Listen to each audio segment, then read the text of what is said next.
Pornografie is vandag een van die mees bekombaarse dwelms wat jy kan kry. Net om jou vinnige statistiek te gee, is dat wanneer 'n persoon, twee persone wat getroud is, seks het met mekaar binne die huwelik, en ek sê dit binne die huwelik, want dit is nie veronderstel om buite die huwelik te wees nie, dan spike die dopamien in jou brein met 200%, dit bly daarbo vir 15 minute en dan kom terug na normaal toe. Wanneer jy in pornografie is of in masturbasie is, dan spike jou dopamien na 250% toe, bly daarbo vir 6 ure, kom dan af onder normaal toe. Dis hoekom jy voel depleted en moeg en frustreerd en angstig en kwaad en depressief en alleen en al die emosies wat saam met dit gaan, en dan het jy weer 'n kick nodig om jou uit hierdie gat uit te kry, en dan gaan jy weer terug na pornografie toe.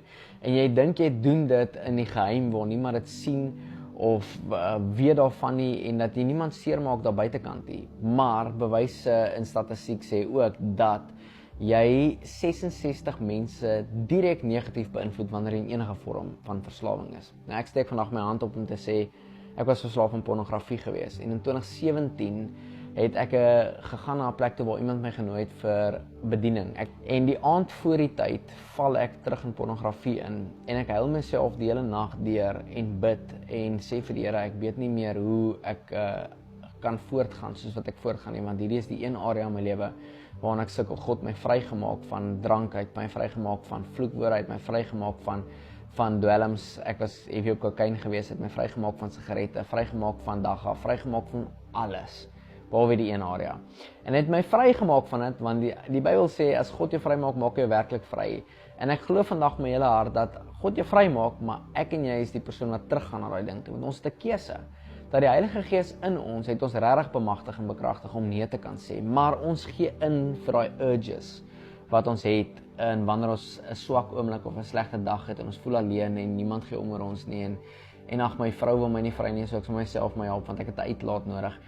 En het al die verskonings om in sonde te kan wees. Maar hier spesifieke aand het ek geen verskoning gehad nie, ek het dit fisies gekies. En ek kon nie verstaan hoekom ek dit kies nie, want my brein haat dit met alles in my, maar steeds het ek teruggegaan na dit toe. Die volgende oggend bel 'n vriend my wat in Amerika bly. Toe sit oggendure by hulle en alreeds oggendmiddag by ons. En hy huil en hy sê vir my, hy sê, Picard, every morning I get up and I come to my swimming pool, I put my feet in the pool, I look up to the stars and I ask the Lord what he's thinking about.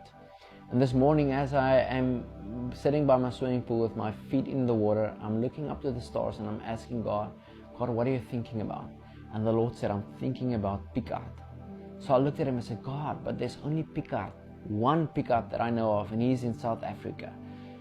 En die Here sê vir hom, that's the one that I am thinking about. En toe hy het vir my sê, toe begin huil ek so, want ek weet wat ek gisteraand aangevang het. Hy weet nie, ek weet, en God weet. En steeds kies God om aan my te dink. En my vriend bemoedig my in daai oomblik om te sê, ek weet nie waartoe jy gaan nie, maar God dink aan jou. Ek weet nie hoe jy voel nie, maar God dink aan jou. Jy's op God se hart en God se gedagtes.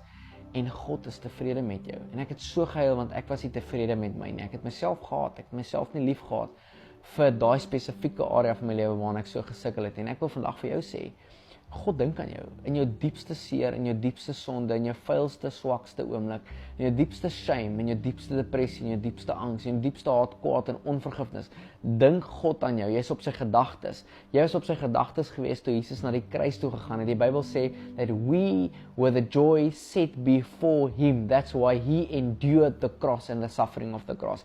Ek en jy is die vreugde wat voor hom gesit het, uitgekyk en uitgesien om my en jou te kan ken. Dis hoekom hy kruis toe gegaan het. Ons was op sy gedagtes nog voor die grondlegging van die aarde. En ek wil vandag vir jou sê, daar's hoop vir jou. Die enigste rede hoekom ek so lank in pornografie vasgevang was, is omdat ek ook trots was en te trots was om te erken dat ek 'n probleem het. En die dag toe ek my hand opsteek en sê ek het hulp nodig, want ek sukkel regtig in hierdie area, ek kan net nie loskom van dit af, ek kan iemand my help. Toe gaan ek in 'n program in waar hulle my leer wat in my brein gebeur en hoe om emosies te beheer, en ewe skielik kom ek vry net omdat ek verstaan. En die Bybel sê in Romeine 12 vers 2 dat jy jou gedagtes moet verander sodat jy kan transformeer.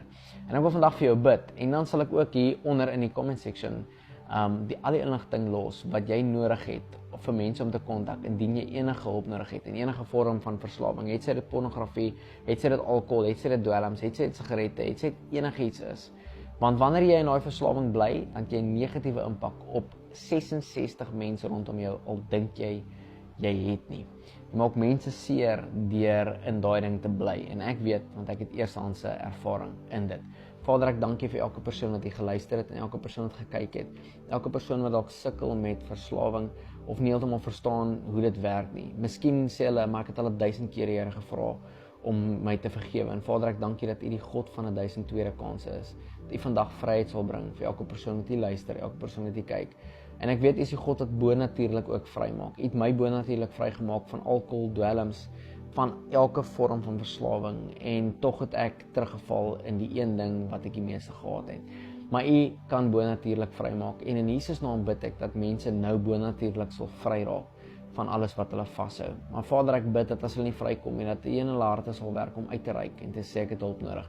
U het die liggaam van Christus bymekaar gesit, mense in posisies en plekke opgerig om ander mense, soos wat ek gesukkel het, te help om die waad deur die drif te trek. In Jesus naam bid ek dit, bless hulle, seën hulle Vader, en roer hulle harte om U te kies bo alles, in Jesus se naam.